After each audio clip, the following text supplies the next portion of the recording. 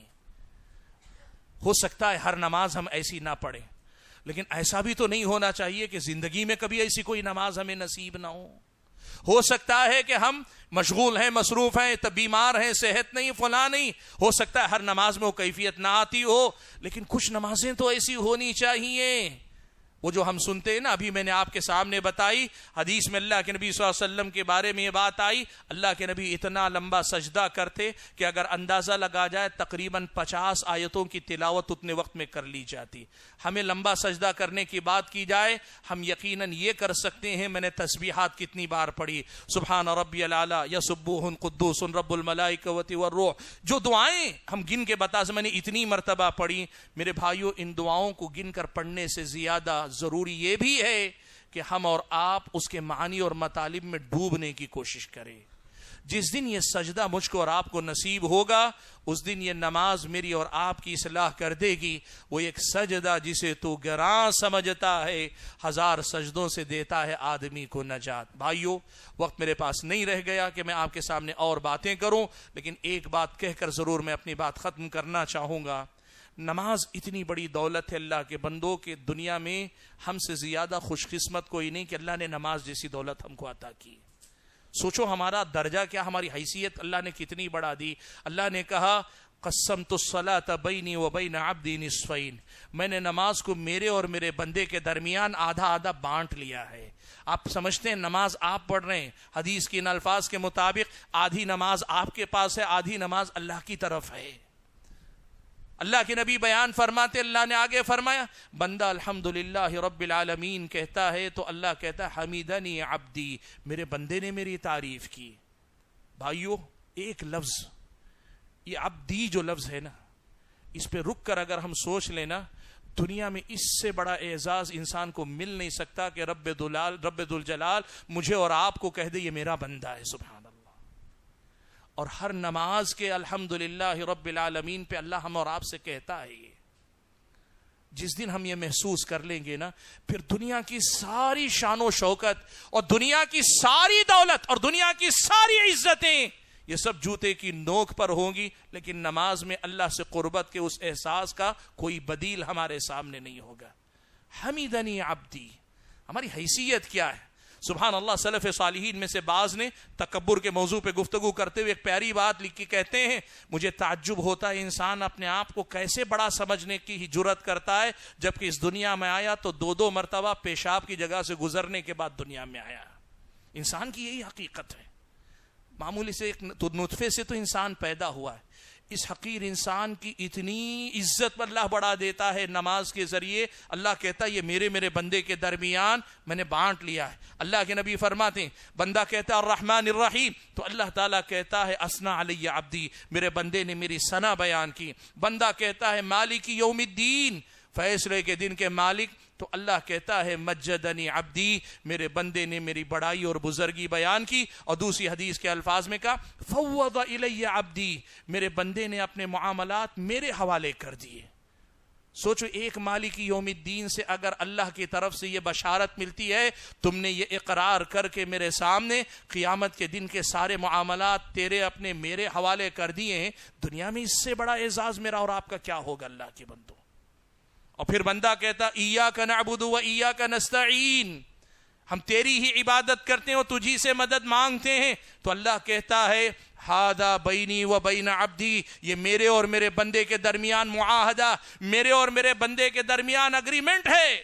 اللہ کے بندو، دنیا میں اس سے بڑا کوئی اعزاز نہیں، مقام نہیں. اسی لیے نماز میں اللہ کے سامنے کھڑے ہونے سے بڑی دنیا میں کوئی لذت نہیں، دنیا میں کوئی مزہ نہیں، دنیا میں کوئی دولت نہیں، دنیا میں کوئی مقام نہیں جو اس کی جگہ لے سکے. سوچو ہماری حیثیت کیا. رب العالمین کہہ رہا اگریمنٹ ہے میرے بندے کے درمیان. آج اگر کوئی سیاستدان چلتے چلتے حال چال پوچھ لے تو 1 مہینے تک ہم پھولے رہتے ہیں. صاحب نے مجھے پوچھا، سیاستدان چلتے چلتے آپ سے پوچھ لے کیا بھائی بہت دن سے نظر نہیں آئے. آدمی کہہ دے کیا ہوا ماں باپ ٹھیک ہیں، وہ پوچھ لے کیسے تمہاری صحت ٹھیک ہے، آدمی پھولے نہیں سماتا ہے.